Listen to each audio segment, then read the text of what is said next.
గత కొన్ని రోజులుగా అనారోగ్యంతో బాధపడుతున్న ఫిష్ వెంకట్ నిన్న రాత్రి హాస్పిటల్లో మృతి చెందారు.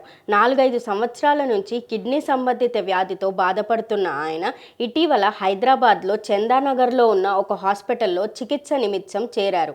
ఆ తర్వాత ఆయన పరిస్థితి అత్యంత విషమించడంతో కుటుంబ సభ్యులు ఆయనను మెరుగైన వైద్యం కోసం మరొక ప్రైవేట్ హాస్పిటల్కి కూడా తీసుకెళ్లారు. అయితే ఆయన శరీరం చికిత్సకు స్పందించకపోవడంతో కుటుంబ సభ్యులు ఆవేదన గురయ్యారు. ముషీరాబాద్లోని ఫిష్ మార్కెట్లో పనిచేయడంతో ఆయన ఫిష్ వెంకట్గా పేరుగాంచారు. ఆ తర్వాత సినిమాలపైన వ్యామోహంతో సినీ రంగ ప్రవేశం కూడా చేశారు. రవితేజ మిరపకాయ్, అల్లు అర్జున్ రేస్ గుర్రం, అలాగే పవన్ కళ్యాణ్ గబ్బర్ సింగ్ లాంటి సినిమాలలో ఆయన విభిన్నమైన నటనతో అందరినీ ఆకట్టుకున్నారు. అందరికీ సాయం చేసిన ఆయన ఈరోజు సాయం చేసేవారు లేక తుది శ్వాస విడిచారు.